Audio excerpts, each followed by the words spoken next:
Assalamualaikum warahmatullahi wabarakatuh. Kenalkan nama saya Ihsan Trinugroho dengan NIM 53114221139 dari Prodi Teknik Elektro, mata kuliah Big Data and Information Retrieval. Pada kali ini saya akan mempresentasikan materi tentang Apache Spark.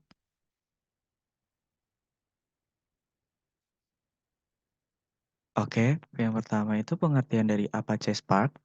Apache Spark merupakan sebuah framework atau environment yang dapat digunakan untuk mengakses data dari berbagai sumber yang berbeda. Kemudian diolah datanya, kemudian menyimpan datanya ke dalam penyimpanan data untuk dianalisis. Nah, sejarah dari Apache Spark ini dimulai pada tahun 2009 sebagai sebuah proyek penelitian di Lab UC Berkeley. Sebuah kolaborasi yang melibatkan mahasiswa, peneliti, dan fakultas yang berfokus pada domain aplikasi yang memerlukan banyak data.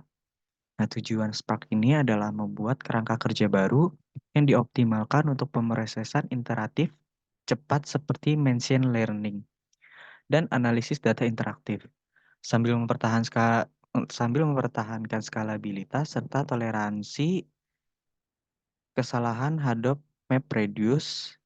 Nah, makalah pertamanya itu berjudul Spark, Clusters Computing with Working Sets, diterbitkan pada Juni 2010. Dan Spark merupakan sumber terbuka di bawah lisensi BSD. Pada bulan Juni 2013, Spark memasuki status inkubasi di Apache Software Foundation atau ASF dan ditetapkan sebagai proyek tingkat atas Apache pada Februari 2014. Spark dapat berjalan secara mandiri di Apache Mesos atau paling yang sering digunakan di Apache Hadoop.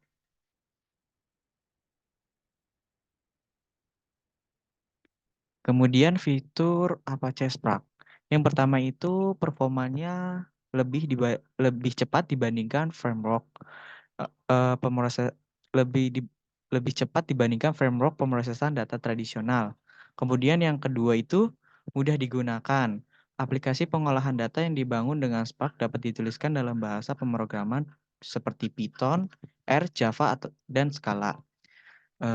Yang ketiga, fiturnya itu dilengkapi dengan SQL Library, Streaming, dan Graph Analysis yang memudahkan proses pengolahan dan analisis data.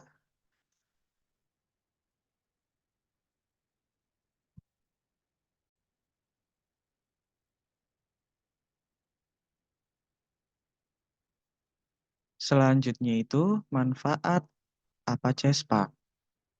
Yang pertama itu cepat. Nah, melalui searching dalam memori dan eksekusi query yang dioptimalkan, Spark dapat menjalankan query analitik cepat pada data dengan ukuran berapapun. Kemudian, ramah pengembang. Apache Spark mendukung Java, Scala, R, dan Python sehingga dapat membangun aplikasi dalam berbagai bahasa.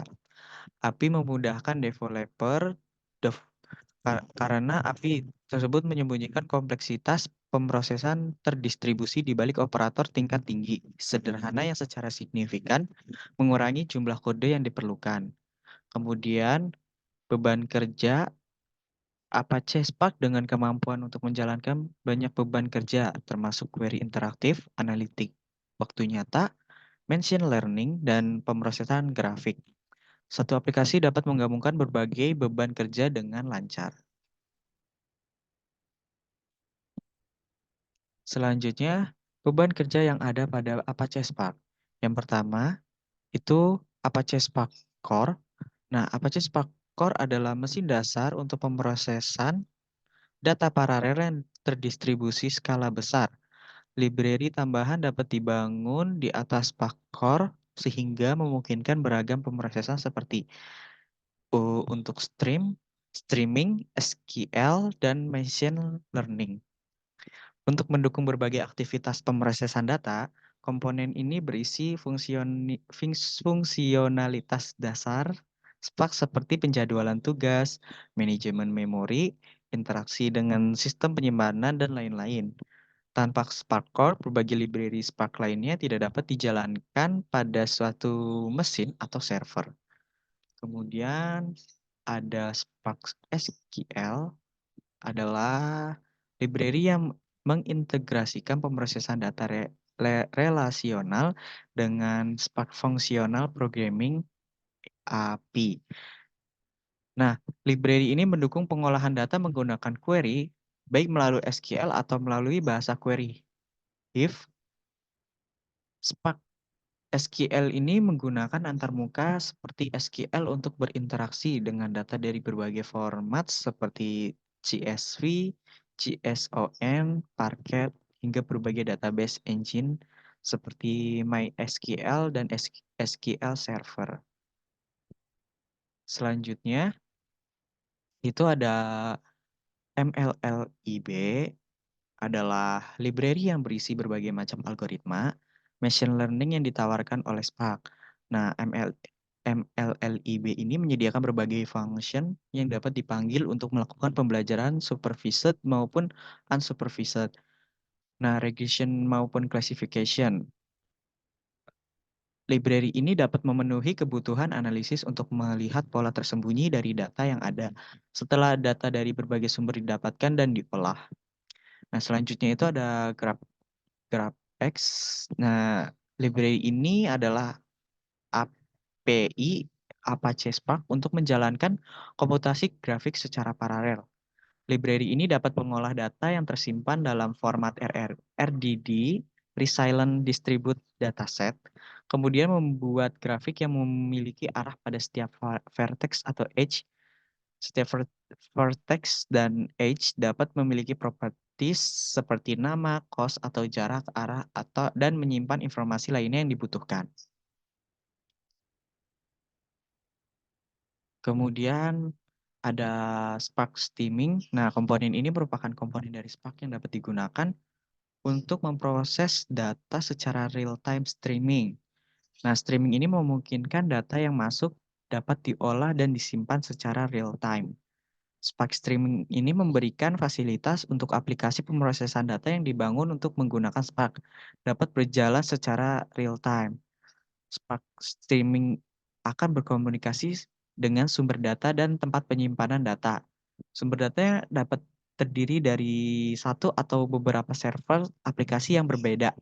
Kemudian Spark ini menerima data dari sumber tersebut lalu mengolahnya dan mengirim data hasil olahannya menuju tempat penyimpanan data secara terus-menerus atau tidak terputus. Kemudian Spark clusternya itu Spark Cluster Manager merupakan komponen Spark yang mendukung pengolahan sumber daya atau cluster.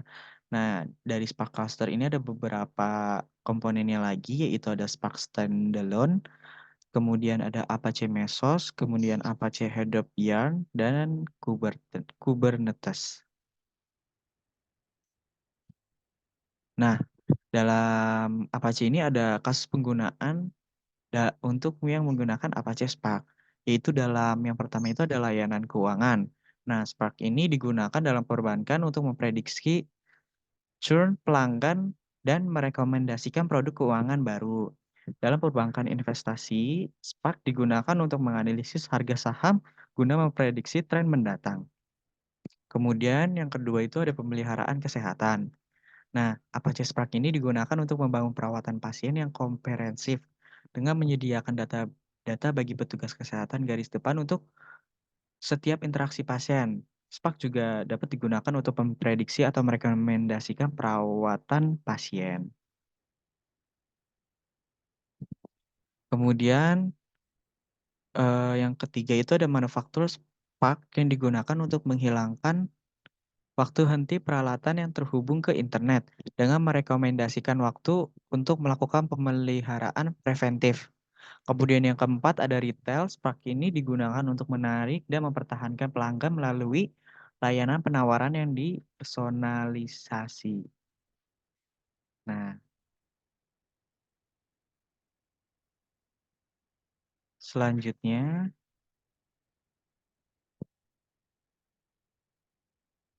berikut source code yang digunakan untuk melakukan Apache Spark. Nah, yang pertama ini ada install Apache Spark-nya terlebih dahulu karena untuk menjalankan program Apache Spark-nya. Dalam perintah digunakan untuk menjalankan instalasi tanpa menampilkan output yang berlebihan di layar. Kemudian selanjutnya itu mengimpor pustaka-pustaka yang diperlukan untuk melakukan analisis data, pembuatan model, evaluasi model, dan pemrosesan fitur menggunakan Apache Spark serta modul-modul lain yang dibutuhkan untuk pengolahan dan penampilan data.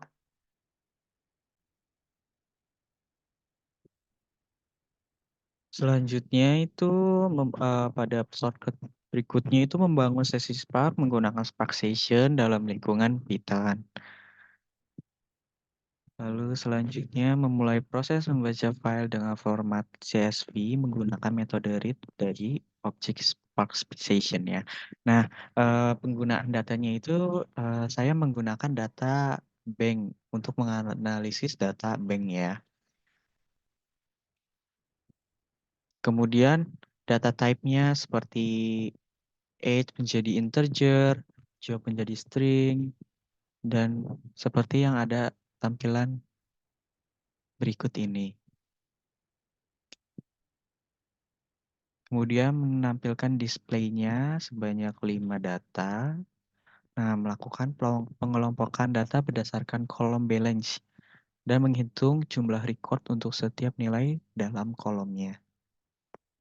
Selanjutnya, melakukan pengelompokan data berdasarkan nilai unik dalam kolom balance dan menghitung jumlah rekaman untuk setiap nilainya.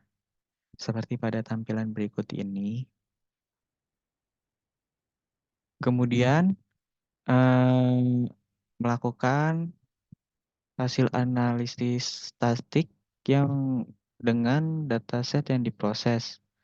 Dengan metode describe menghasilkan ringkasan statistik seperti count, main, std, min, dan max-nya untuk setiap kolom numerik dalam datasetnya seperti pada tampilan berikut ini.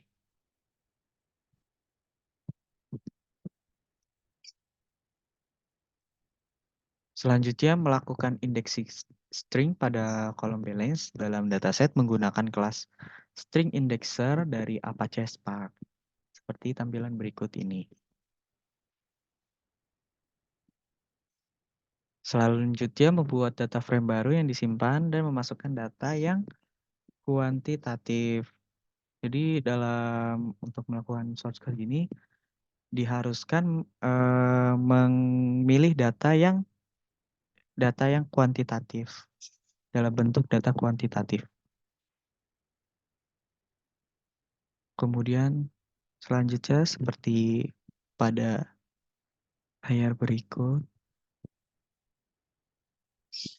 Nah, kemudian melakukan penskalaan standar pada fitur-fitur yang ada dalam data frame.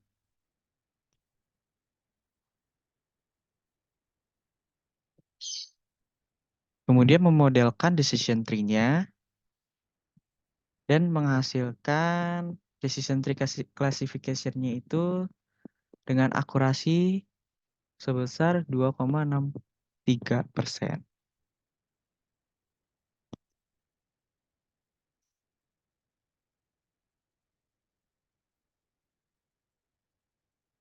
Selanjutnya, kesimpulannya itu, Apache Spark adalah platform untuk komputasi open source yang memberikan performa tinggi dalam pemrosesan data baik dalam skenario batch maupun streaming.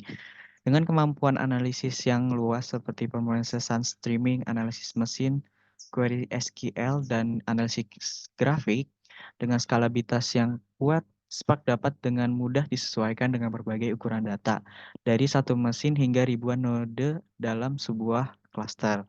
Nah, keunggulan ini dipadukan dengan antarmuka yang mudah digunakan ekosistem yang kaya, fitur keamanan yang kuat, dan adopsi industri yang luas menjadikan Apache sebagai salah satu platform pemrosesan data yang paling populer dan andal di dunia saat ini. Sekian dari saya mengenai materi dari Apache Spark ini. Mohon maaf apabila ada salahnya. Wassalamualaikum warahmatullahi wabarakatuh.